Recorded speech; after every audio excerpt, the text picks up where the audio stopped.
Are we online or not yet? Okay. We are online, Jakub, and welcome to this webinar, which will be a joint presentation but also a conversation, and I hope also that we will get some reactions from the audiences that we know that we have on both on our YouTube channel and on NUPI's Facebook group. So please welcome to this webinar on increased migration through the Eastern European route, new dilemmas for the European Union. We have organized this seminar on the basis of our joint project that we have with the Polish Institute for International Affairs, PISM. The project is called Migration and Development, Sharing Knowledge Between Poland and Norway, MIDI-Share. And we are very grateful for the funding we have received from Iceland, Liechtenstein and Norway through the EEA grants and the Norway grants. Then the formality was said. But we truly are grateful. We are truly grateful. Of course we are. And the reason why we are having this seminar right now is not only because we are having this project together. We are having this seminar because on the border between Belarus and Poland, we see a phenomenon that we have not seen in this part of the world before, and that is that the migrants is used as a political tool in a state's foreign policy in the immediate European neighborhood. This is new. It's not new that refugees and migrants have been used elsewhere, both as a bargaining tool. For example, a state can show that it can release or control flows of migrants. We have seen that before. The case of Turkey is here quite obvious, but we also seen aspects of this in the relationship between, for example, Morocco and European states in the south, but also between Morocco and the European Union. And we have also seen before that releasing or creating controls of releasing or creating flows of refugees has been used in asymmetrical warfare before. The first time I saw this was during the civil war in Sierra Leone, where one of the rebel groups, the Revolutionary United Front, very deliberately created flows of refugees towards the capital Freetown so that they could blend in with the refugees to enter the city. So we have seen this before, but what is new here is the extent, I think, to which this was organized and sponsored by a state, and very organized, almost like package trips that people bought into a package that was supposed to take them to Europe. Through via a transit to Minsk and then onwards to the Polish border, where people were basically left to try to cross. So the increased migration pressure on the Polish-Belarusian border demonstrates both an opening of new migration routes to Europe and showing probably for one of the first times how also states located almost in the European heartland is trying to use migrants as a foreign policy tool. And of course, European decision makers has warned about the use of migrants as a form of hybrid warfare. And we believe that this seminar will serve as a platform for exchange of options on recent development and also a discussion on how to manage this, if this is manageable at all, and how we can deal with it. And not the least, I would like to hear both from my two speakers here on the podium, which I will introduce in a moment. But before I introduce them, I would just like to kick us off with a question that I hope that both of you can relate to during your presentation, and if not, in the conversation that we will have thereafter. And that is, if this was an attempt at hybrid warfare by creating a flow of migrants and refugees into the European Union, did this actually succeed for the regime in Minsk? Or can we say that it has failed dramatically and it actually has backfired? I would at least like to hear your options and points about that.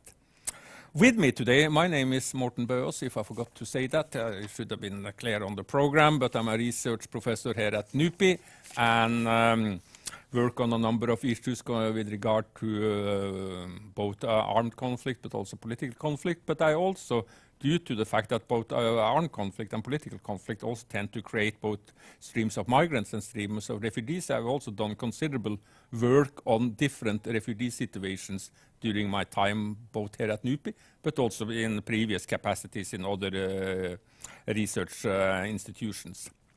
And with me today is next to me, Dr. Patrycja Sasnal. She is a political scientist, Arabist, and philosopher. She works as head of research of the Polish Institute of International Affairs, that's PISM, but she's also an expert of the advisory committee of the United Nations Human Rights Council, teaches at the College of Europe, and is a member of the European Council on Foreign Relations Council, and the Polish Ombudsman Office Expert Commission on Migration. Patrycja specializes in Middle Eastern politics, migration and political violence. She has written for The Guardian, Le Monde and Politica, and her latest book, which I really recommend, is Arendt, Fanon and Political Violence in Islam, that was published by Routledge in 2019. And it goes without saying that, of course, Patrycja also holds a PhD in political science.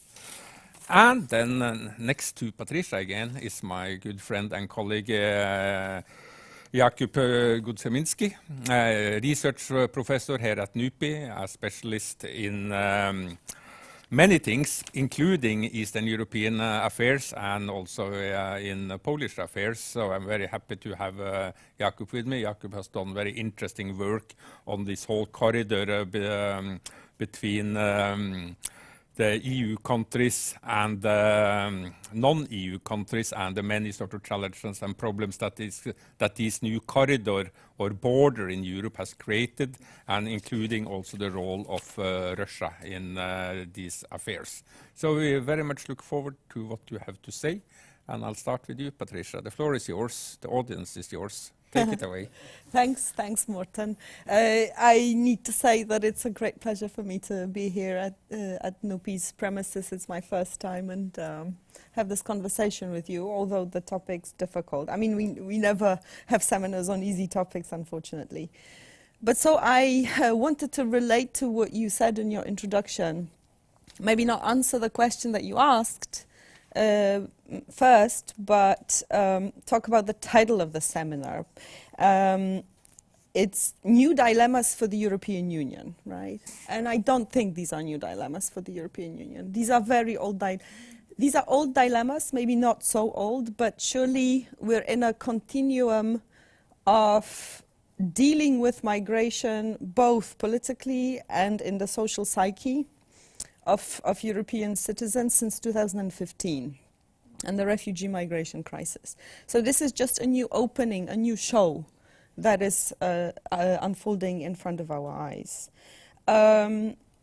I need to say that, and this is what you referred to, that it's the first time that this has been so organized. Yes, and I want to tell you, the audience, how migrants, possible refugees, if they applied for asylum, how they traveled from the Middle East, I mean mostly Iraq and Syria, or Lebanon, Syria, to Belarus, and it has been organized, but I think it's interesting to really compare it with what happened with Turkey. And at some point it was the Turkish authorities, I mean they did not organize smuggling people into the EU, but they deliberately halted or they ended the work of board guards at 5 p.m., knowing that at 5:15 at some point people would just move onto the sea and on their boats. So I guess we need to ask the question, when is it organized, and when you, by not doing something or allowing something to happen, is organizing it itself. And I think the Turkish case is all the more worrying, because even though Belarus is in the heart of Europe, is unlike Turkey, I mean geographically, but politically Turkey is very much more in the center of Europe. I mean Turkey is our ally in NATO, is an associated country with the EU. So I think that the Turkish case, and certainly you are right, Morten, to be saying that Lukashenko learned from Erdogan, and which I think he did. So in that sense, this is not new. This is very old, just another show. And I'll try to answer your question at the end. So what I think needs to be said about this Eastern European route, and this is what it's called in Frontex materials and statistics, is that it's still not frequented to the level of any other route to the European Union. Okay, so you have, and I only have statistics from the end of October, right? January until the end of October was like 10,500 people crossing illegally the border, whereas all other routes, Southern and Balkan combined, were 160,000 people. Okay, so I mean, we need to see this in proportion. So it's 10,000, 160,000 elsewhere to the European Union. And then also, it's interesting to compare it with, for example, the Mexican-American border, which until the end of October saw 1,600,000 attempts at crossing. So it just shows you that we are preoccupied with maybe a phenomenon that is not that large.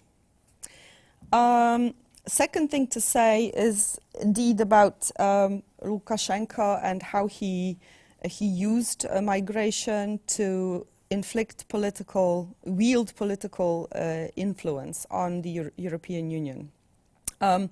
Admittedly, he did not have to go to great lengths to do this. And it only required slight liberalization of the visa procedures. Surely there were people, I mean, smuggling networks that helped Iraqis or Iraqi Kurds and Syrians, some Afghans, to fly to Belarus, to Minsk. But then there's a whole pool of people in the Middle East who just want to migrate to the European Union. It just doesn't take much to make them take that route. It's also very safe, right? I think that's why you saw women and children migrating, because it was safe. You just hop on a plane and you fly instead of taking a risky boat or getting on a dinghy that can sink. So out of the 26 million refugees, most of them are in the global south, and many of them are in the Middle East.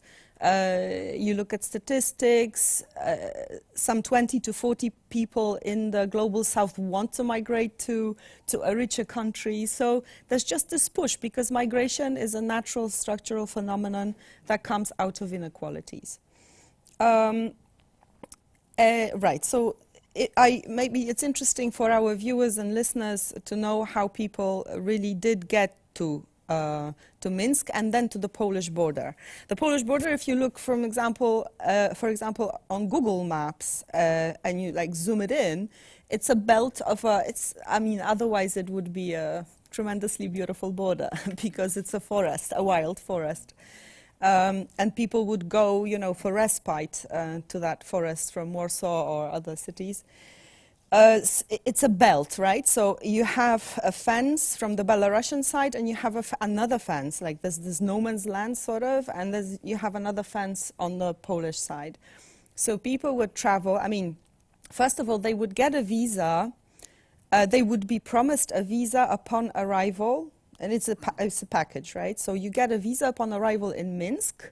So there's a flight ticket, the visa that you get at the airport, and then a couple of nights at a hotel in Minsk, and then you're transported for additional sum of money to the border. Later on, they got pincers and other tools to cut the fence, but it's a whole package to the very border. And so that would cost something between $3,000 and some would pay even $9,000. So it's also expensive in that sense, not for the poorest.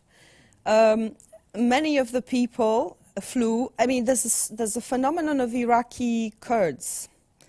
I think it just was logistically very easy to get at the consulate, Belarusian consulate, to get the visa, because at some point the Belarusian authorities, they cut this granting of visas at the airport in Minsk, but they required the people to get the visa already there in the consulate from the places from where they migrated.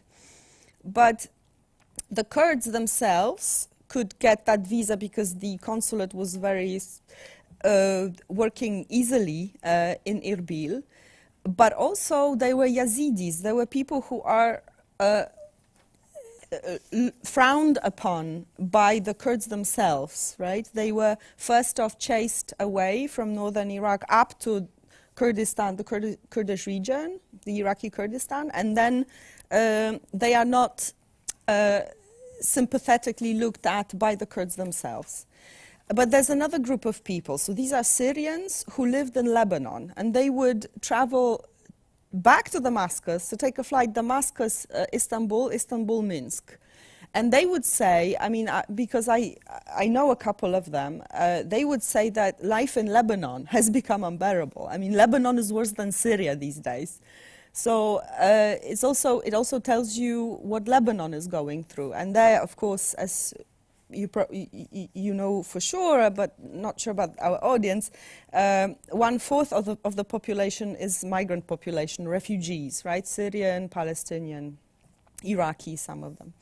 So yeah, in a nutshell, that was the route. And Lukashenko already in June said that he would use this as a tool right after the European Union imposed sanctions, like another round of sanctions on Lukashenko. So he warned, he knew what he was doing. So in that sense, your introduction, everything you said was very right. Maybe I'll just take a few takeaways to kick us off also for the discussion and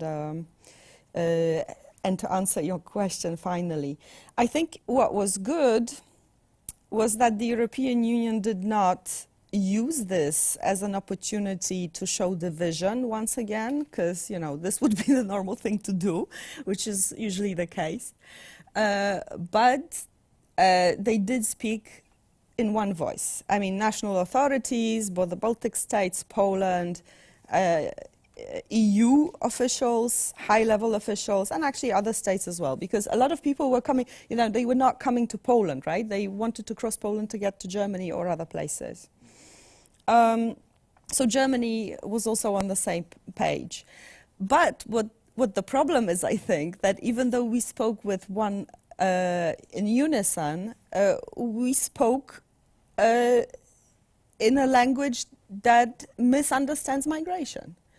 So I think we need to ask ourselves first whether this crisis, I'm not even sure if it's a crisis. I think it's a political crisis, a crisis of strategy, rather than a crisis, a security crisis, or you name it.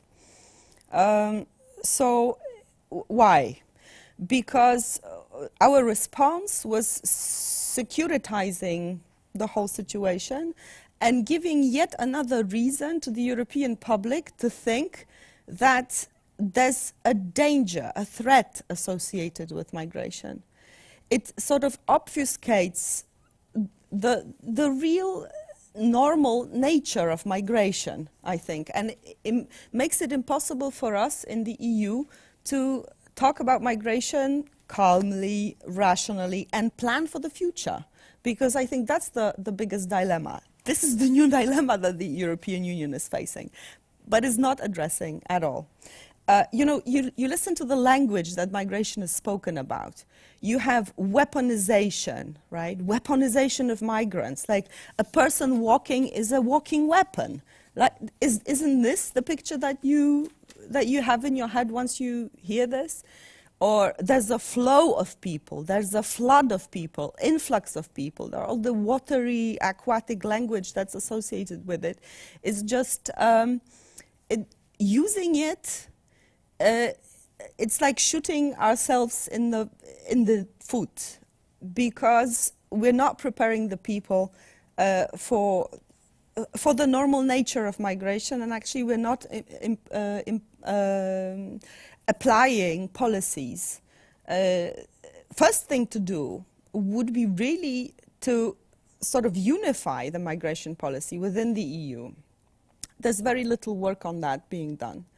The second thing is to look at migration in connection with climate change, of course. I mean, there's a lot to say about this. I am worried that I'm already speaking too much. And then there are wars, political instability that will always make people move. And finally, there's this crucial thing of inequalities. I mean, as long as there are inequalities, there will be migration. But all that misses the point that people have been migrating since time immemorial, and it's sort of a natural predisposition of people. I mean, of course, I'm taking it to yet another level, ignoring at this point the political dilemmas that are there when it comes to the Polish-Belarusian border. But I think there's very little long-term pondering about migration, all in all. So to answer your question, Morten, whether if this was a successful attempt, right, on the part of Lukashenko, so I think, well, he has been taken seriously, right? However you react, if you even react boldly, you do admit that this is a problem, and a knee-jerk reaction, a panic-stricken reaction, which I think there was this side of this reaction, shows that the European Union can be threatened, you know, that the European Union is worried about this aspect, and that you can use it as a tool, which I think is really bad. So a better reaction would be a calmer one, at least in the tone, you know. I think it's important how you talk about things. Even though it was good to impose new sanctions and all that, but just relaxed response, I think, would be the correct one. I'll stop here. Thank you so much, Patrycja, and I think we'll kick it straight over to Jakub. So, Jakub, please. Thank you very much.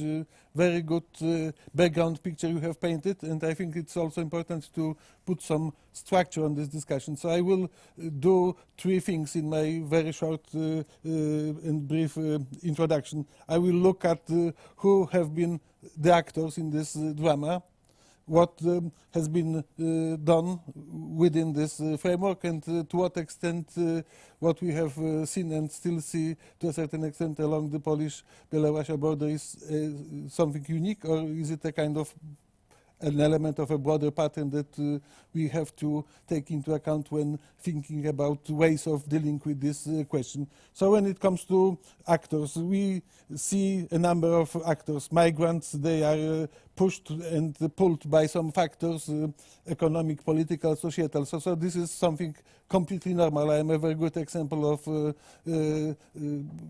how those push and pull factors shape your life. I moved to Norway in '87 for some reasons, and have been living here ever since. So it's a kind of normal part of life, and we have 120,000 Polish citizens and former Polish citizens living in Norway. They have come also as a kind of flow from Poland.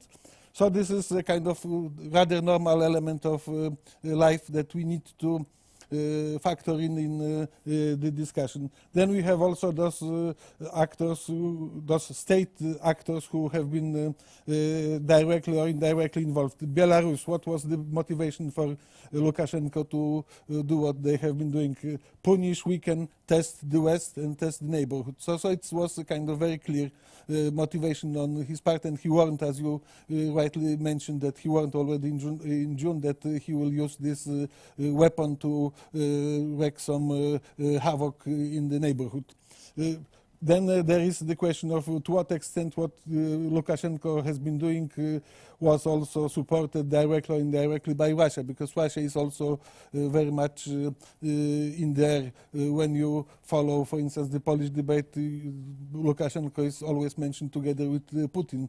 And then we need to understand what is the nature of this relationship between Lukashenko and Putin as political leaders, between Belarus and Russia as countries.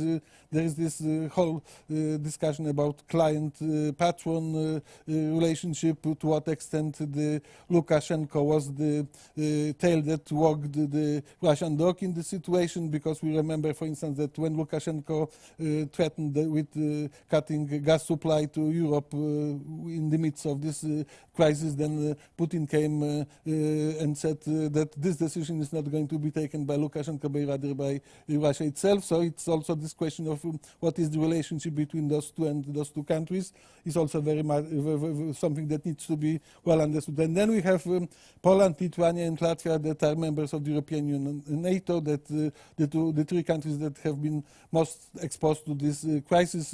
In the first place, it was very much about Lithuania, because Lithuania experienced this crisis earlier than Poland, and then the whole situation moved to Poland. For obvious linguistic reasons, I have not been able to follow the Lithuanian debate or the Latvian debate, but I have forced myself to follow the Polish debate as it was officially launched in the Polish national state-controlled media. And I have to say that I see a very clear attempt at using this situation for political purposes, for domestic political purposes in Poland.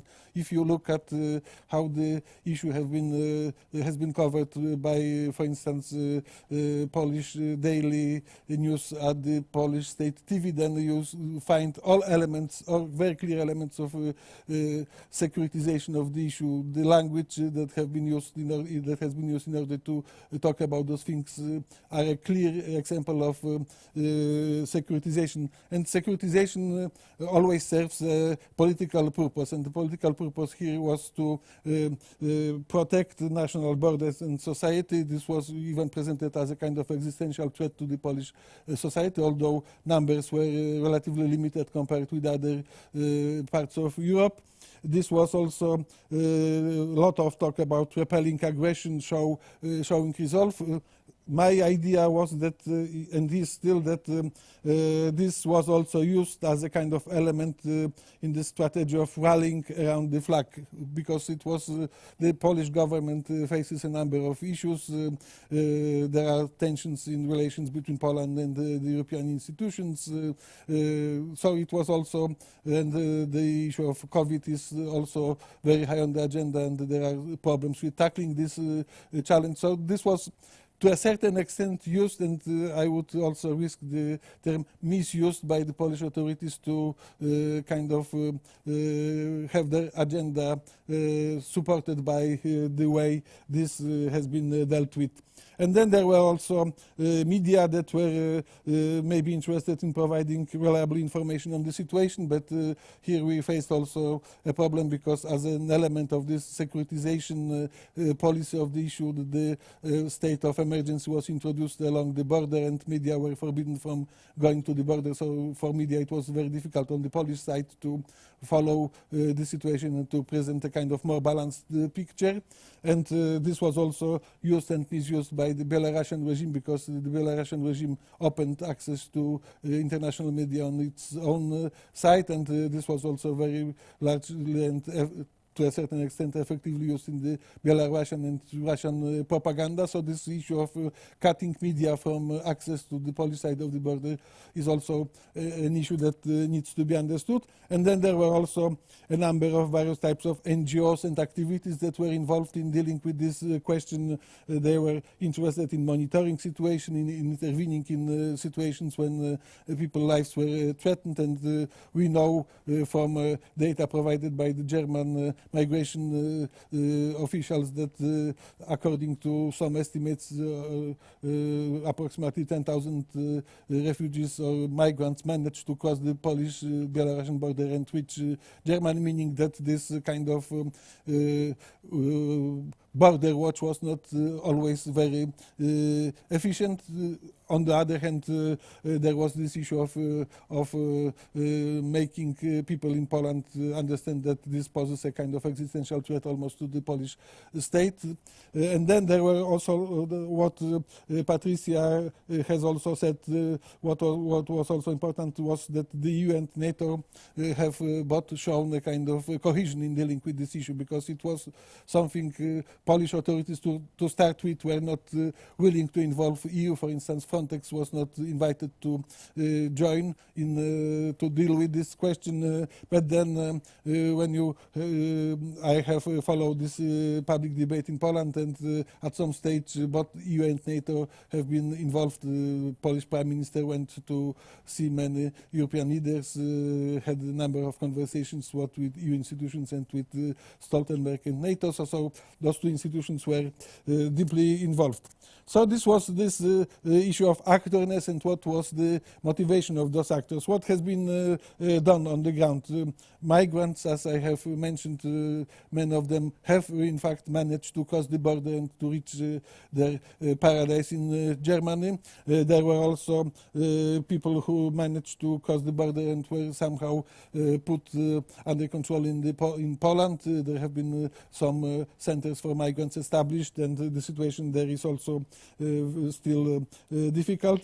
What was also an element in this way those migrants have chosen to deal with this issue is this question that once they were registered in Poland, then the Dublin II Convention was valid, and then they could not apply for protection and asylum in Germany or in other Western countries. So this was also a part of the game. They wanted to avoid being caught by Polish authorities, and they wanted to avoid to apply for protection in Poland because they mostly were interested in going further west. Germany, Sweden, France were quite often mentioned. Then what Belarus and Russia was doing in the situation, they organized the traffic. It was a clear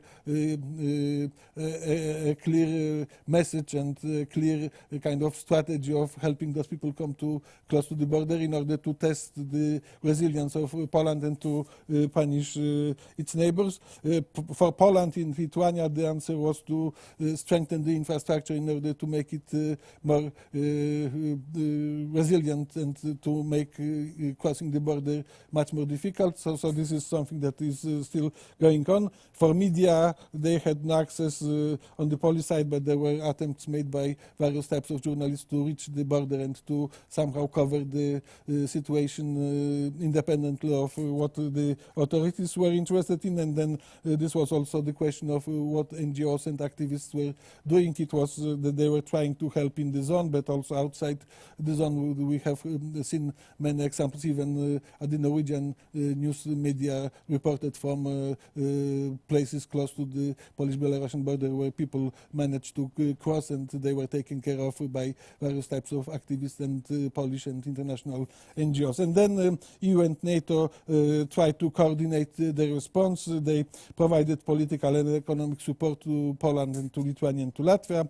They imposed some sanctions on Belarus, put some pressure on Russia. We know that Angela Merkel, in one of the last days of her chancellorship, decided to call Lukashenko and to make him understand that this is not going to work. And we saw also that the days after this conversation, the situation at the border eased. So there was some impact on the decisions taken by Lukashenko. And then when we have gone through this actor map and what has been happening, it's also important to ask the question to what extent what has been happening and is still happening at the border is unique. Migration, I would agree with Patrycja that this is something that is not going to disappear. We know that migration is also a highly divisive issue. I think also that when Lukashenko decided to organize this traffic, he was perfectly aware of the fact that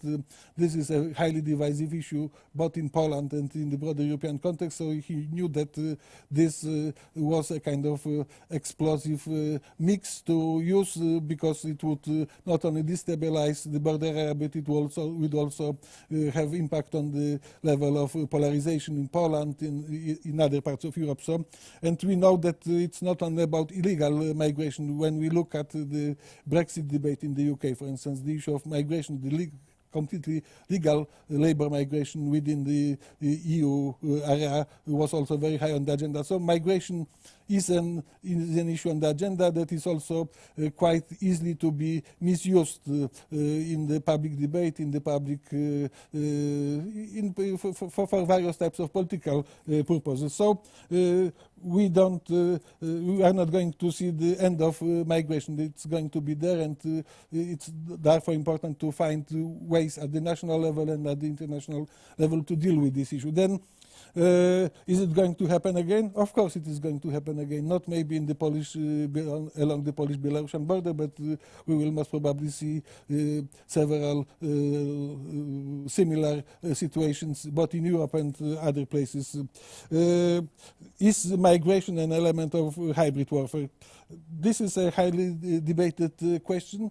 And since we are to learn from each other within this project, I will now pay some attention to the situation that Norway experienced in 2015, not only Norway but also Finland, because in 2015 Norway experienced a very similar situation. There were more than 5,000 people crossing the Russian-Norwegian border. Some of them got refugee status in Norway, approximately 1/5 of them. 2,000 of them disappeared from the kind of official map. No one knows what has happened to them. Some of them, 17%, to about 1,000 people, were sent back to Russia because most of those people who crossed the border in 2015 had either short-term visa to Russia or had even permanent resident status in Russia. So they were returned to Russia. And then the same situation was repeated along the Finnish-Russian border. The numbers were smaller, but the pressure was also put on the Finnish border. And this was dealt by the Finnish authorities by embarking on a kind of conversation with Russian official authorities to solve and to address this issue. And after some weeks of discussions involving relatively high-level officials, Finnish and Russian in the case of the Finnish crisis, and Norwegian and Russian in the case of the Norwegian case, solution was solved because the traffic both along both at the Norwegian and the Finnish border was stopped. So, and then we have to understand what was in that, because although it was not as clearly organized by Russia in 2015, 2016 as it is in 2021 by Belarus, it had to be an element of organization and state support for this flow, because we are talking about, for instance, Russian-Norwegian border that is very heavily guarded on the Russian side. This is a kind of a militarized zone. In order to enter this zone, you need special permission. So why those people were allowed to reach the border, and they had to come from other parts of Russia. So this was definitely an element of organization on the part of the Russian state. And the same was also at the Finnish border. And a colleague of ours from the Center of Eastern Studies in 2016 published a small piece of examination of this situation. And he concluded that motivation for Russia action was to test the efficiency of the Norwegian and Finnish administration to influence the public debate on migration. And the kind of long-term goal was to send a kind of very strong signal to Russia's neighbors and to the European Union and other actors involved in the management of migration flows in the European context. It was to send a message that a threat of directing migration flows has become a form of pressure that can be used to shape bilateral relations, and this was done in a situation when Russia was very heavily isolated from the European politics in the aftermath of the 2014 crisis, and many have read those Russian attempts in 2015 and 2016 as an attempt at making other actors talk to them on issues of mutual interest, and in this context the issue of management of migration flows was defined and used as a kind of element to push Russian agenda and to make others talk to them. In the case of the Norwegian and the Finnish border management, it was about Norwegian and Finnish authorities that had to somehow get involved in discussion with Russia on those issues, which was also viewed as an element of easing the tension or making Russian voice on various issues being heard also in the broader European context. So I think that it's important, and what we can learn from this experience, maybe we should learn first of all that when you have institutions in place that can deal with this type of challenge, it's better to manage it in a bureaucratic manner than to use it for some sometimes kinky political purposes. And I think also that if we were to compare the language that was used in the Norwegian media during the crisis in 2015 with the language that is used in the, for instance, Polish media on those questions, then we will see that there was completely different approach to those questions. It was something in the Norwegian context, it was something that had to be managed because there was a real problem. In the case of Poland, it's still something that is defined as a kind of existential threat, and as such one asks for having permission to use some extraordinary measures, which is a kind of classical element, classical pattern of securitization and following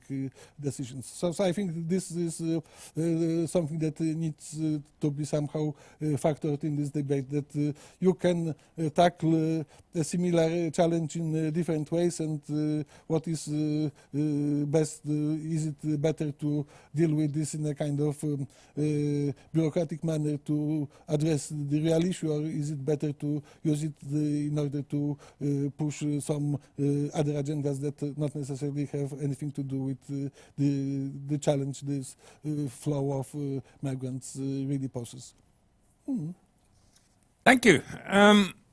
I would also like to remind our audience that it's possible to ask questions during the the chat channel. So if you have any questions, please raise them, and they will get to me on this computer here. So I have the possibility of then asking them to the two participants we have here. But I mean, quite naturally in these kind of conversations, there are more than one conversation. Because I mean, there is one conversation which is more on the sort of, which is about geopolitical rivalry, it's about sanctions, it's about pressure here and there, testing, resilience, testing alliances, and so on and so forth. And obviously, I mean, as I also alluded to in my short introduction, I mean, refugees and migrants are something that, if it's not a natural disaster, it's something that's created due to some political issues, political conflict. And they have been used and misused during almost all historical epochs. And I mean, I think we can all agree that we have seen this before in one way or another, and we're most likely going to see it again.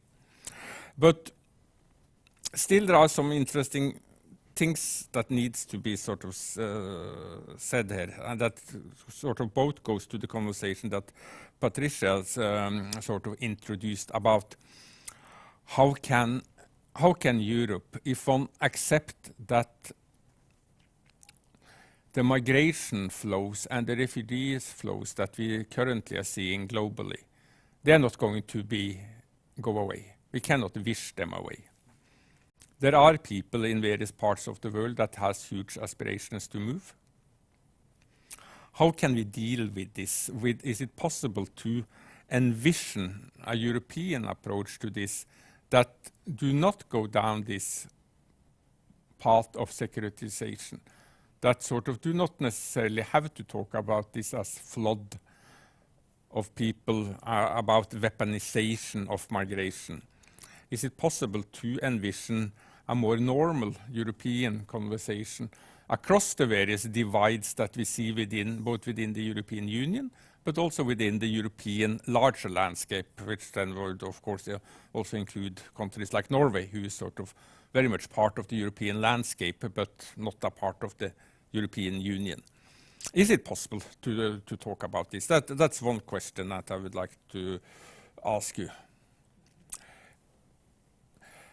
And secondly, because I'm a little curious about what you think about this. I don't necessarily agree with you, Jakub, that this is being done with a purpose of testing and that there are purposes behind why regimes get into this, but I still don't think, yeah, I mean, Lukashenko created an attention to himself as somebody that we need to deal with, but we as Europe was dealing with him already. Did this in any way improve the cards that he has on its hand? I'm very uncertain about that, because I would tend to think that if you compare the situation that we had, that we know very recently had, with, for example, the situations that we have seen in the Mediterranean, with a sort of enormous, sort of more humanitarian activist engagement, we saw very little of this here. And I would one reason for that could be that, this was presented also in most, or at least mainstream media in Europe, as something that was created by a person who was already seen as the big boogeyman. So that it was the suffering of the refugees in a way, migrants along the border. Well, I mean, there was limited access to them. Where it was access to them was from the boogeyman side. And I think that this also played into some sort of miscalculation here.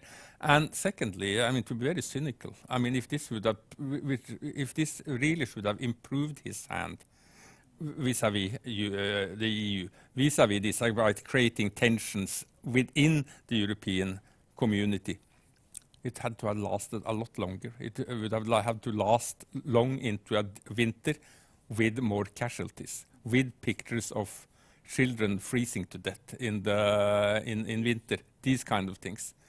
But if when that doesn't happen, I'm very uncertain about how successful this in fact was. But I would like to have your views about it. And we also have a question from the chat here. This from somebody called Sam Huckstep.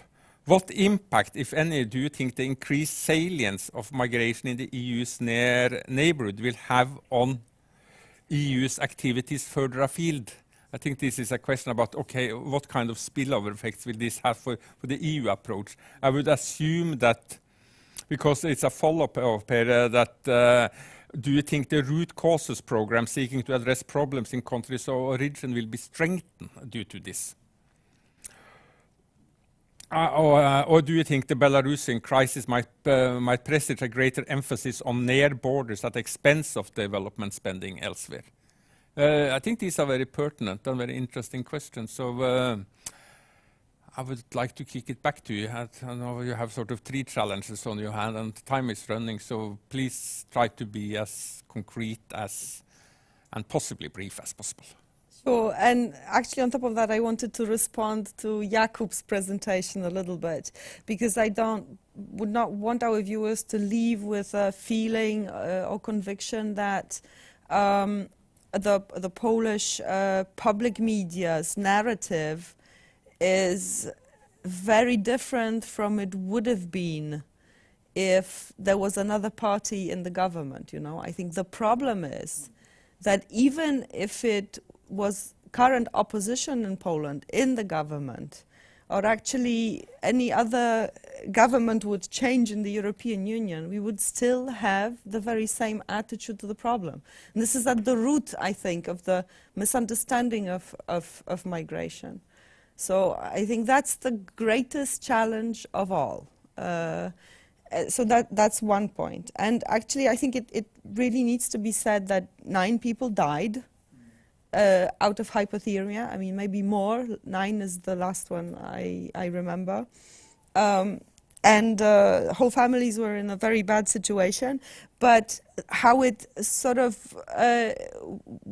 faded away is through social media. So this is incredible to watch, how people communicate. And the moment you have Iraqis returning on their flights, and you have more information in the social media about the impossibility of getting into the European Union, the fewer people would come. But, and this has to do with your question, Morten, there were a couple of nationalities banned from flying altogether, right? So from Dubai, Istanbul, and Damascus, even the Sham Airways, the Syrian Airways, forbid nationals of Syria, Iraq, Yemen from boarding the planes to Minsk. So it's, I mean, it makes me think, for example, of Donald Trump, like not allowing nationals of 9 Muslim countries into the United States.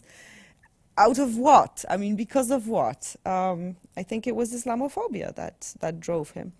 So, I mean, just for that to be, I think it's interesting. But surely it's true that all the things that have been done, I mean, at some point you just cannot go back, right? So the pressure on Belarus, cooperation with other countries so that people do not get stuck on this border, and do not die or do not freeze or do not get sick was of course understandable. But the narrative level was always tilting towards this securitization of the issue.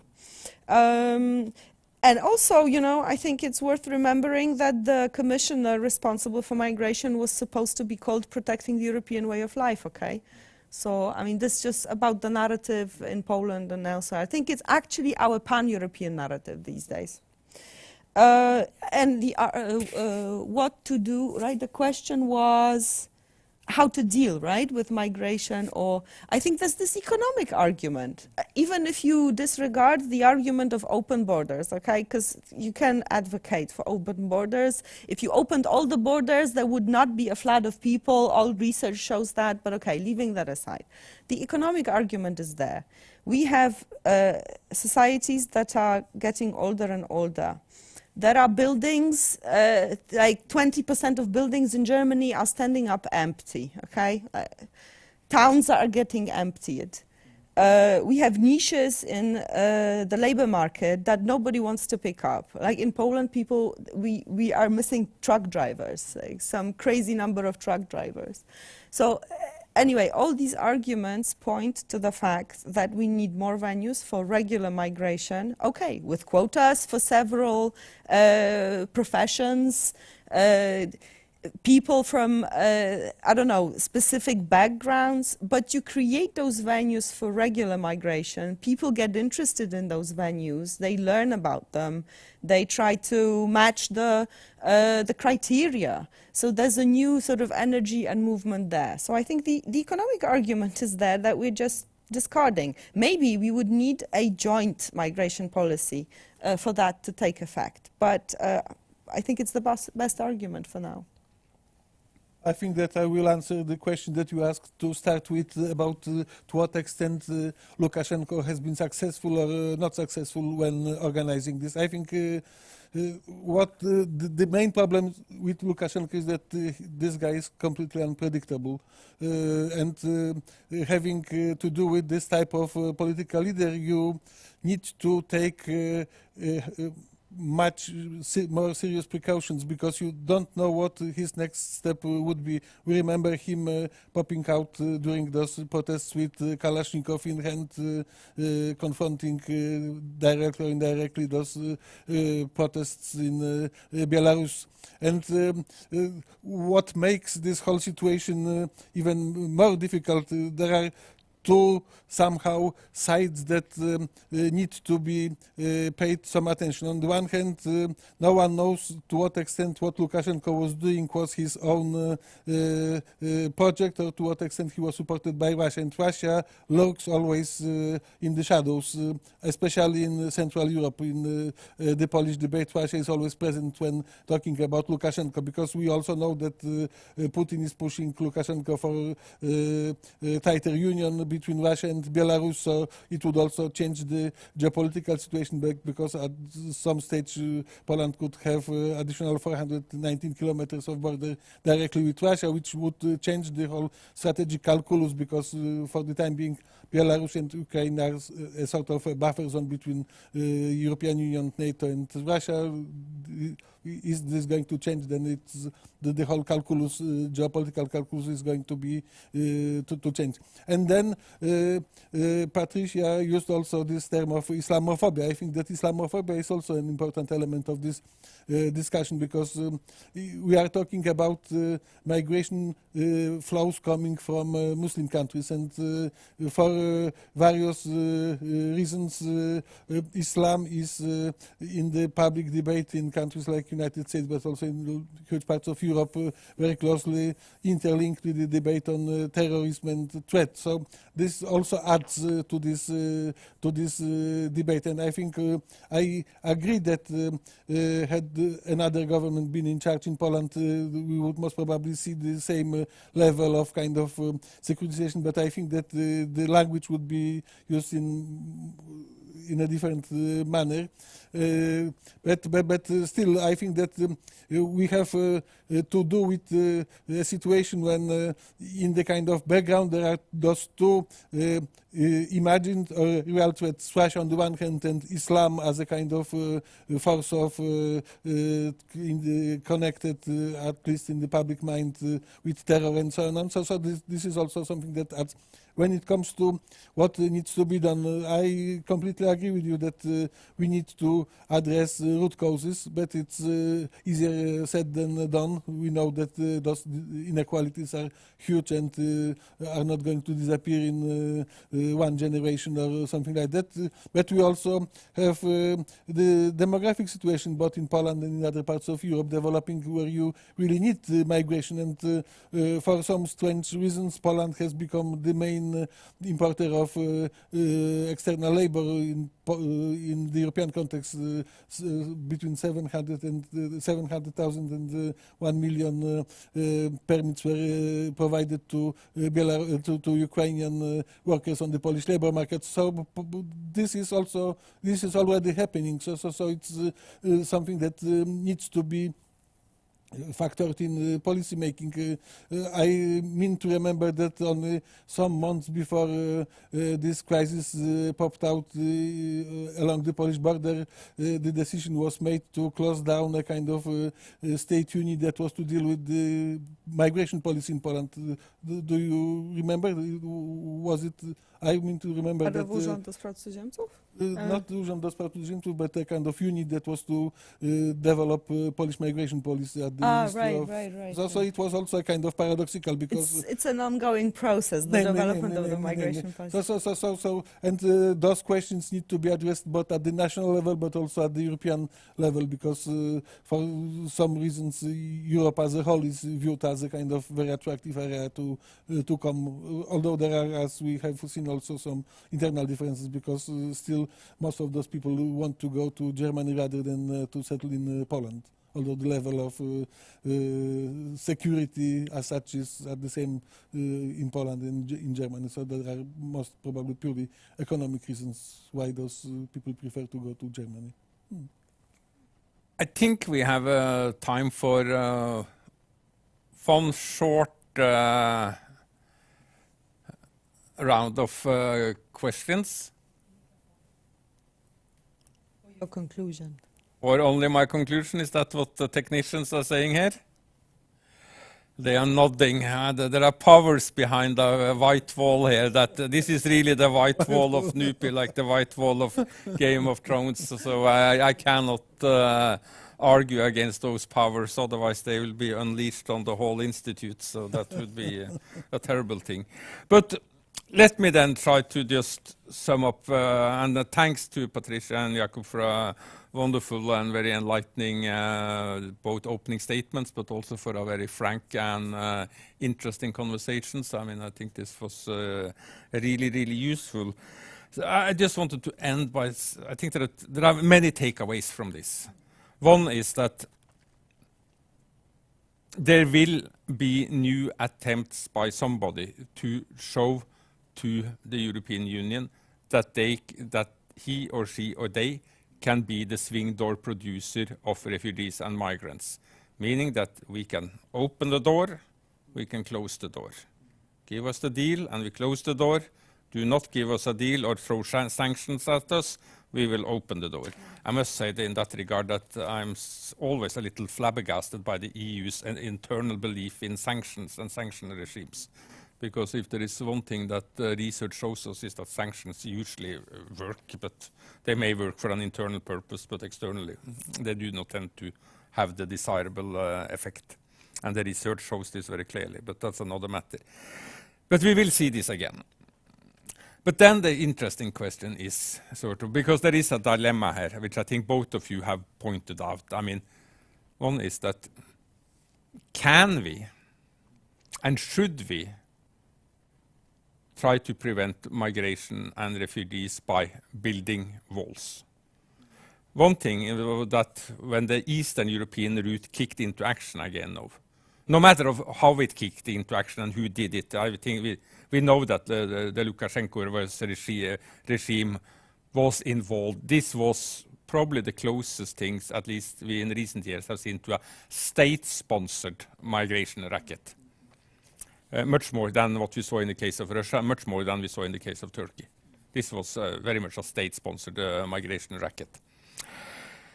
But irrespective of that, what this also shows is that if you close down one route, you manage a deal on one route, well, sooner or later another route will open in one way or another, because there will always be this combination of an interest in keeping of opening a route. That interest may be political, it may be purely economical, or it could be a combination of the two.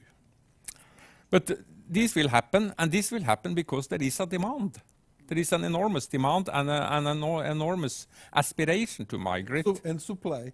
And supply, endless supply, right now it is. How large it is, none of us know, but I work in countries where there are huge aspirations to leave, and I very much understand people who would like to leave Mali, for example. I very much understand that. The problem for the Malians is that very few of them can afford this. These were relatively well-off people who could buy these tickets, after all, whether they were living in Lebanon or in Erbil. I mean, they had either access to credit or access to money, because this was relatively expensive tickets. But, so, I mean, one of my fears is that what has happened at the Belarusian-Polish border now may, in fact, and this kicks back to this question that was asked in the chat, about what incentives do this give to the European Union? And I'll end with that as an open question, because they will not allow you to answer it, but we can continue the conversation. Has this proven to the European Union that what it needs to concentrate on is basically building walls? Because here there was, what seems to have stopped this is the strong wall approach. You know, Poland and the EU acted together. There was high-level involvement of European state leaders, and it was this tough approach that stopped it. Of course, that may be an incentive for the European Union to, just need to build even better and higher walls.